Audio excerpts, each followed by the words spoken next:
Before I start this video, I'd like to get this out of the way first. I don't hate Fire Emblem. In fact, it's through my love for this series that I'm making this video. But let's be real. Fire Emblem's inclusion in Smash is completely flawed. Of the games represented in Smash, Fire Emblem is tied for second place with Pokemon for most representatives at 8 characters, only being beaten out by the Mario series with 9. This in itself isn't an issue. While having more characters than other higher selling series like Kirby and The Legend of Zelda is a complaint for many people, for me, that's not the problem here. No, it's not the amount of characters, but rather the characters themselves. Hi, I'm Slightly In-Depth Gaming, and let's get slightly controversial.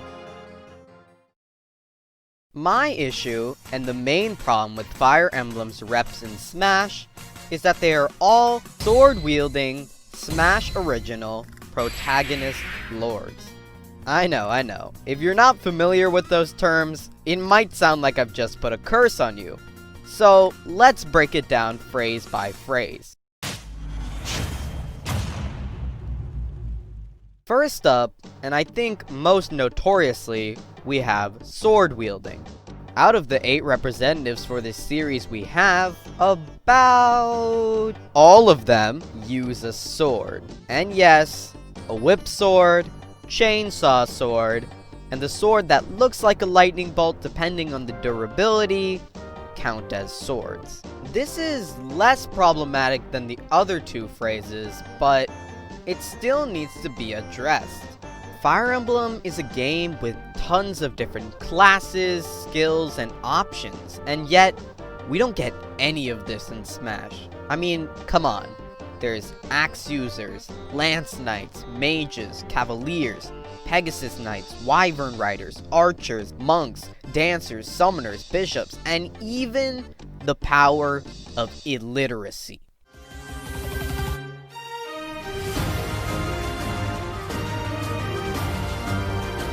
Even within sword-locked classes, there are thieves, myrmidons, and assassins. Yet, none of these concepts have really been explored in Smash. And especially for these 5, they seem to just be representing the class of swordsmen. Like I said before though, I don't think this is as much of an issue as people make it out to be, because Nintendo has done a really good job making each sword fighter feel distinct from one another, and especially for Robin and Byleth, who will commonly be the exceptions in this video, the sword they hold doesn't really define them as it does with the Marth entourage. What does bug me way more is my second phrase, Smash Original. So, what do I mean by this? Clearly, these fighters come from a series, we're talking about it right now, and they're not like the Mii's or Master Hand. What I actually mean is that these characters suffer from a lack of references to their home series. Once again, Robin and Byleth are the exceptions here, as they utilize either Fire Emblem's mechanics or stuff from their game of origin. On the other hand, Marth, Lady Marth, Red Marth, Beef Marth, Dragon Marth, and Daddy Marth feel like generic swordsmen with no real relations to the games they come from. The closest things I can think of are Aether, Critical Hit, and Lucina actually being a copy of Marth in her origin game. But other than that, it feels like any blue-haired swordsman could take Marth's place in the next Smash game. And while it would be odd, it wouldn't necessarily be out of place. Fire Emblem is a turn-based strategy game, which means, yes, it's harder to pull references because there's simply less to work from, but I'm still surprised that not a single Fire Emblem representative references any type of RNG, even though that's one of the core mechanics of Fire Emblem, and one of the only things you could pull directly from the series. Hell, Roy's personality was pretty much made for Smash 2. In his home series, he's more of a child. He's awkward, inexperienced, and he's absolutely not screaming at the top of his lungs setting people on fire. I get it. Smash takes a lot of liberties when it comes to creating movesets. I mean, since when does Luigi rocket forward at high speeds? But at least that move wouldn't fit on anyone else besides him. I can't say the same for Fire Emblem.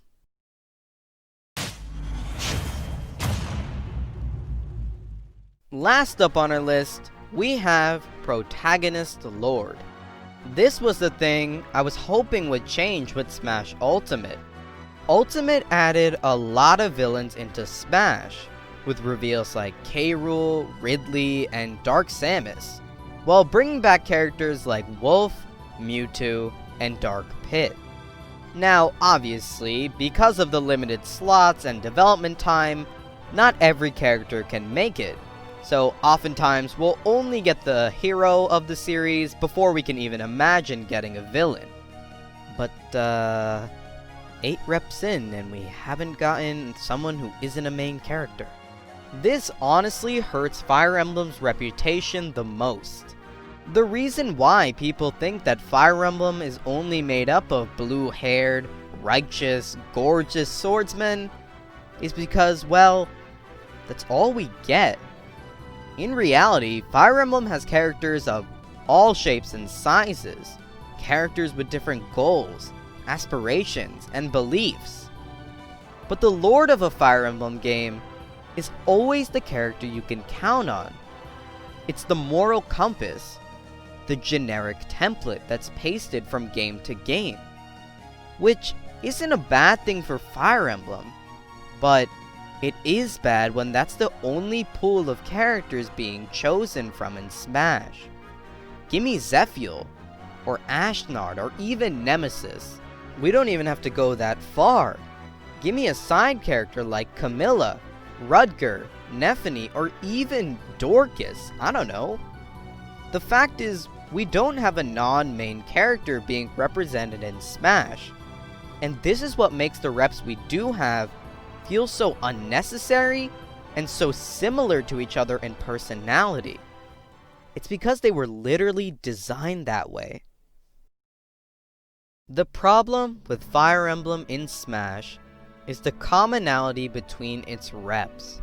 The sword-wielding, Smash Original, Protagonist Lords. The sword restricts their design in a way that doesn't allow them to be expressive, and it also doesn't represent Fire Emblem's deep class system.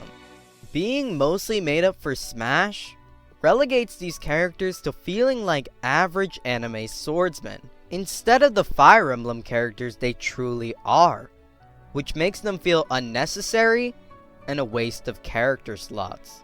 Lastly, all the Fire Emblem reps being Protagonist Lords make them feel like all their personalities are essentially the same, because in their home series, they were literally designed to be that way. This means that even though the series has 8 reps, it feels like the most misrepresented, low budget, and incomplete series in Smash. Maybe that's why they keep adding more characters. Phew, okay, done with that recording. Now to look up Rule 34, Tharja, feet pics. Oh shoot, this thing is still on. Wait. Hey guys, so this was my first completely negative video on the channel, which was kind of a risk, but I'm proud I made it. So if you liked this video, you should like, comment, and subscribe. Originally, this video was going to be much longer because I had a whole character concept for Hector planned out, but I don't think I'm going to be making that video unless you guys want it. See you next time. Bye!